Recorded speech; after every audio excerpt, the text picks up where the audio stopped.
in the best place to be, okay? This is the HQ universe.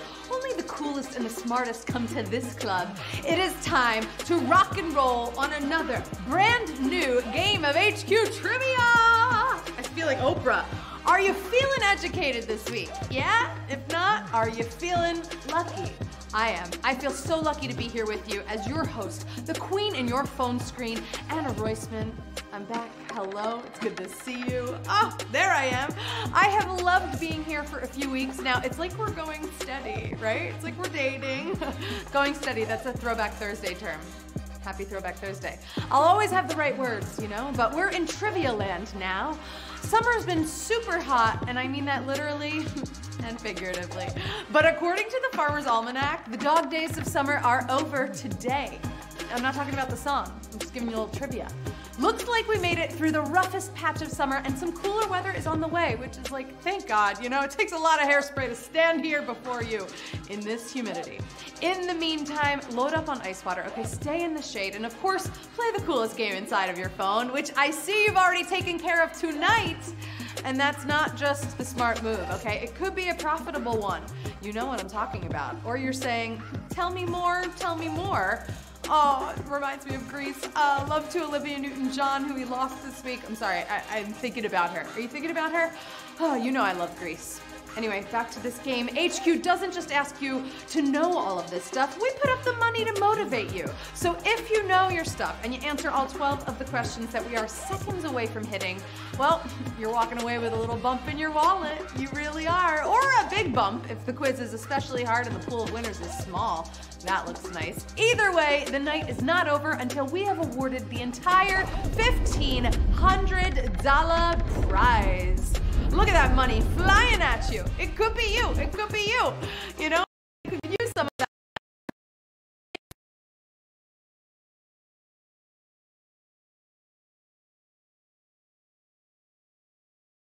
Okay? But there is a strategy to this game. It goes something like this. A quick brain, a jam-packed memory, and a true and an accurate tapping finger. Tap those 3 fingers. Oh, very fast.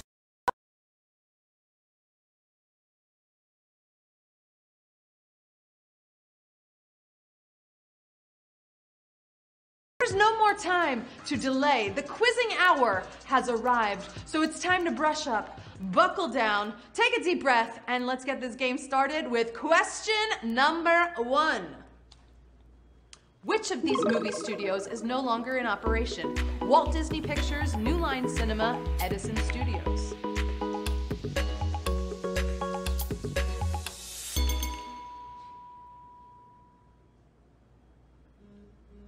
Now, you might be slightly out of the loop if you didn't get this right, okay? 2 of these companies are still making beloved and high-grossing motion pictures, but sadly, 103 years ago, Edison Studios closed down. 103 years ago. Who said Edison Studios? Where are my answers? 103 years, you know what that feels like? I was 6 when. Congratulations, you started off right. Some of you said New Line Cinema, but hopefully you have an extra life. You can come back in. And shout out to Edison Studios. We miss you. Okay, moving on to Q2. Which of these is not a luxury car brand? BMW, Rolls-Royce, Yugo.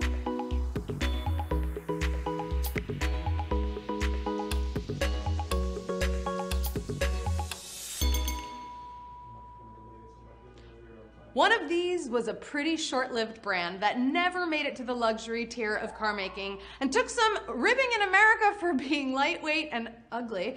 But the fact is, Southeast Europe still loves their Yugos. Yugo, look at that Yugo. You get it? Yugo? Oh, 13,952. Guess what?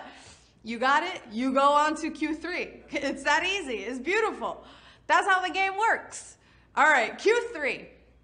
In the name of the restaurant that sells Big Macs, where is the apostrophe?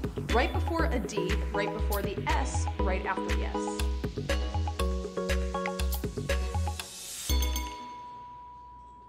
Apostrophe rules are so strict, we won't even advocate a specific style. But the undeniable fact is, at McDonald's, it's after the D and right before the S.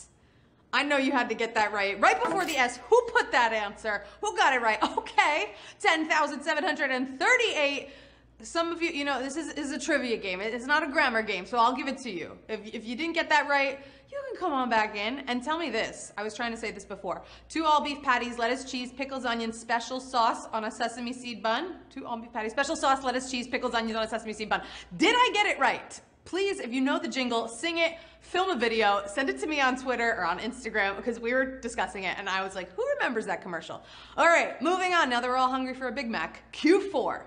Which game's official rules call for players to say the game's name out loud? Sorry, Uno, Yahtzee.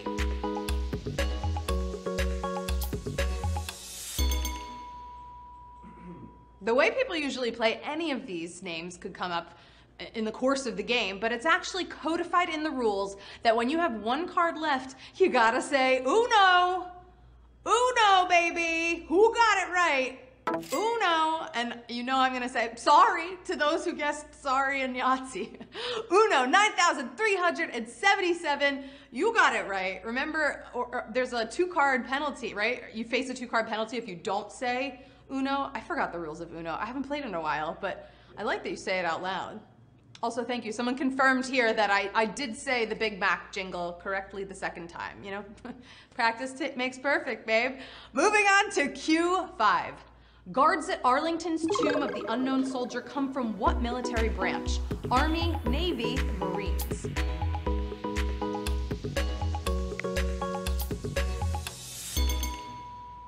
For almost a century, this sacred space has been guarded 24/7 by volunteer soldiers wearing no rank insignia so that they cannot outrank the unknowns. All from the 3rd Cavalry Regiment of the U.S. Army.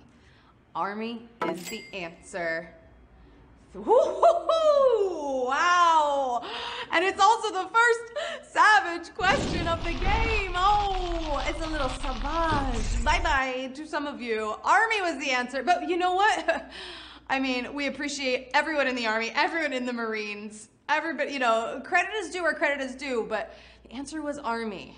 I hope you can come back into the game, and if you can't, I hope you're at least here because I missed you, you know, and I'm so glad that we're together. And if you got that question wrong, I feel like we should give a gift. I feel like Santa Claus tonight. I'm wearing winter white. Why not give a gift? Let's do a little gift drop, yeah? Let's do it. Let's drop that gift. Boom. There we go.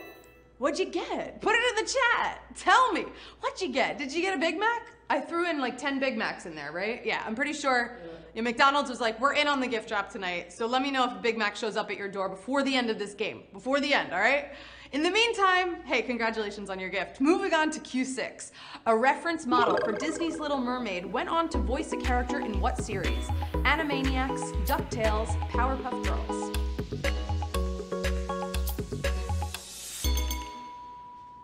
Lots of people work in animation, but few jump around different departments, like Sherry Stoner, the animator's muse for Ariel, plus a cartoon writer, producer, and the actor behind Slappy Squirrel in Animaniacs.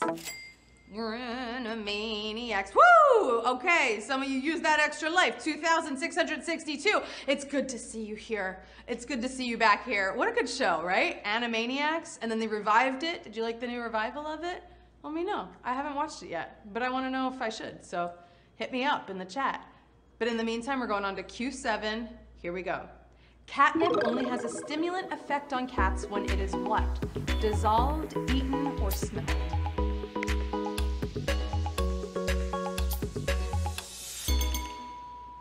I bet many of you have seen your cat go a little, you know, flippy from a dose of catnip, but it's not a sure thing. It has a sedative effect when eaten, but they won't get hyper unless they smell it. Smelled is the answer. Where are my cat owners at? Whoa, it was also savage. It was very close. But more of you thought it when it was eaten. Yes, they can eat it, but when they smell it, that's when they get hyper, apparently. Okay, it's the all-purpose herb, I guess. Catnip, the all-purpose herb. Don't try that on yourselves, though. Okay, don't try that at home. It's for the cats. Q8. Where's Nate? Oh, there he is. Oh, you know Nate has a cat, so he was like, thumbs up for that last question. I'm coming out to play tonight. All right, Nate. Time for Q8. I hope you're great. Which of these is not a Commedia dell'arte character? Brighella, Garganelli, Tartaglia.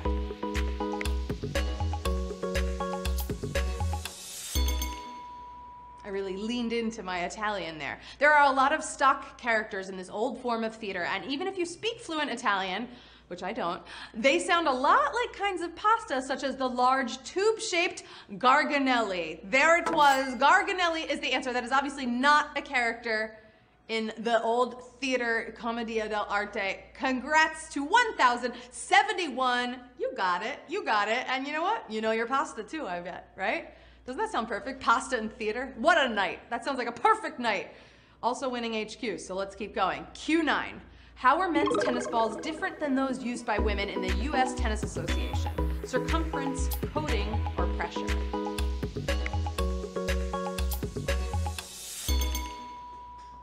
Sometimes leagues tinker with the equipment between the different genders for the best results, and the USTA insists there really is a difference between the different kinds of yellow felt coating on the ball. Did you get coating right? Ooh, some of you said pressure. A lot of you said pressure. This is a hard game. It's like the third Savage question we've had. Don't go, don't leave. Oh my goodness. Oh my gosh, wow. Okay, so it was the yellow coating. Also, we got to shout out Serena Williams. Did you see her beautiful Vogue spread this week where she did announce she's going to retire after this US Open? So we better watch her on this US Open. I'm rooting for Serena. Best player of all time. Oh my God. All right, Q10. Which of these songs by Blondie is a cover of another artist's song? Call Me, Heart of Glass, The Tide is High.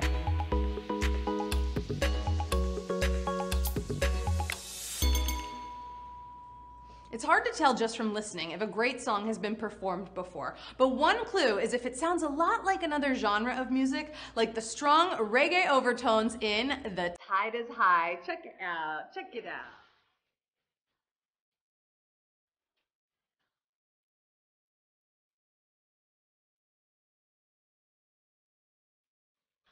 I'm not the kind of girl who gives up just like that. The tide is high. Who got it right? Let's see.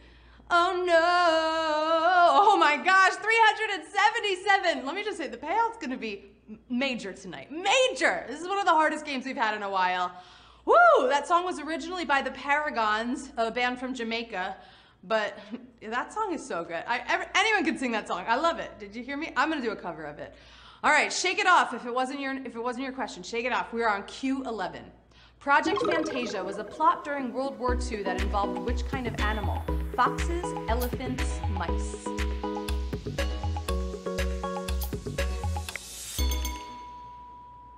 People were ready to do just about any wild plot to get World War II done quickly, and that's honestly fair. It's a war. So it's not even that crazy that foxes were part of a plan to win in Japan. Foxes, they were gonna paint them a neon color to win in Japan. 254, whew, you know your history. You got it right, I was worried. Also, this has nothing to do with the Disney film Fantasia. I was told that, okay? Just for all my Disney fans out there, oh my goodness. And we did it, it was a hard game, but we have made it to the final question of the night. You did it. If you are here still, I mean, clap for yourselves. Pat yourself on the shoulder. One of the toughest games I've seen, so savage. But you're here, you made it, let's do this for big money, Q12. At the time it left circulation in the UK, a guinea was worth what compared to the British pound? More, less, or equal?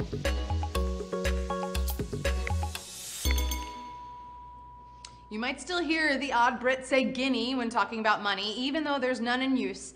And if they wanted to be accurate, they'd be referring to almost exactly £1, but a shilling more. A shilling more. More is the final answer. And wow, we have 148 winners in tonight's HQ game. I mean, go to the moon, baby. You did it. Woo! That was impressive. You're gonna make good money tonight. What's it gonna be? 148. Oh my goodness. I'm so happy for you. We did it. We won. You won. I didn't win, but you won, and I'm here cheering you on. Oh my goodness. Congrats. $10.42. Oh my God. Dank.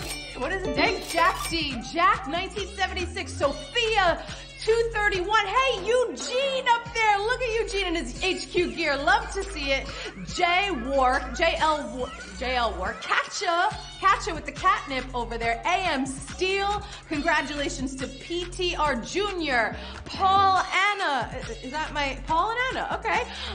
Vo Dracula. A lot of cats tonight. Or is that a wolf? Jacob Ha. Is it Olivia Eisbet? Roy G. Biv. That's a rainbow. I don't know what I just said. And what a lineup. I mean, you did it. Once again, a spectacular job by all of you. If you came here, this is a very tough game. But you did it. You won. You came here. You played a good game. I really hope you had a good time. And you know what? If you had a good time, I really hope I see you again soon. Like, you know, next week, same time, same place. Are you into it? Like I always say, you can set those notifications in the app. Then you never have to miss a game, a surprise game. You never know what could happen in the HQ universe. And you can keep in touch with all of us on socials right here at HQ Trivia. Tweet them anything you want, okay? Tweet them everything you want. And also, you know I live there. I always live on social. You can find me right here on social media. Sometimes we do a little after party on Instagram after the show, so find me there. I've been your host, Anna Roisman. I absolutely love spending this game with you. It was very hard, and I'm very proud of you. Stay smart out there. I will see you next time. I love you so much, HQties. Have a good night.